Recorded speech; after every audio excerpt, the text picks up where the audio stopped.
Isizukulwane esazabalaza silwa nombuso wencindezelo siya ngokushabalala. uBaba uJohn Nkadimeng wayengomunye walabo abalwela lelizwe emaketangeni encindezelo kanti waphinde wasungula nenyunyana yezisebenzi.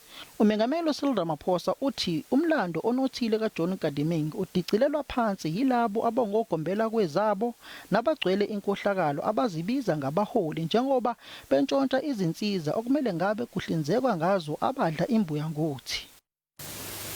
It is of the gravest of concerns that we are being confronted with the misdeeds of those abusing their access to political and state power to enrich themselves. Umengameli Ramaphosa uthi akusafane nangesikhathi esedlule. Manje izwe lentula abaholi abaqotho. Wathi bambalwa abaholi abafana noNkadimeng. Day by day, the trust and the confidence of our people is being eroded, leading many to proclaim that the days of ethical and selfless leadership are behind us.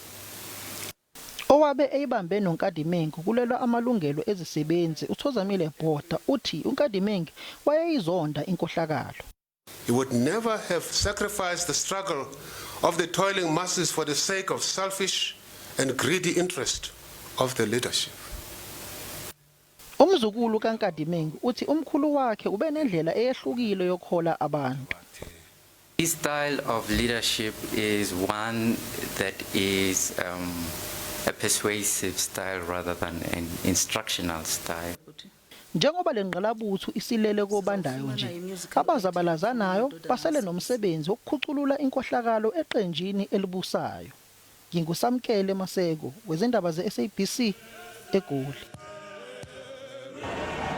Ukanti ke usapho nobeluthiwe gubunguli lifela imnyama luvalelisa kwiqala lomzabalazo isithwalandwe uba uJohn Nkadimeng kwikhaya lakhe ngalentsasa ndawonye ke nabamelwane bezokubagquma umhlana.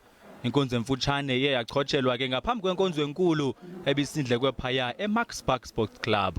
Kulapho ke iANC idlulise iflag yombutho kwinkosikazi kaba uNkadimeng umama uEvelyn.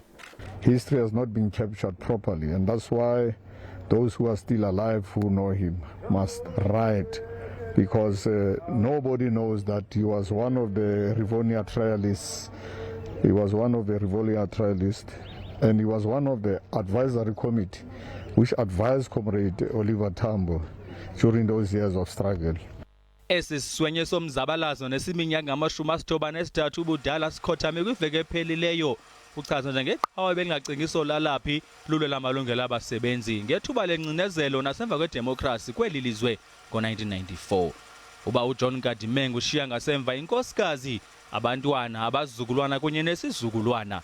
NdinguAbongile Dumako kwiindaba zeSABC eGauteng.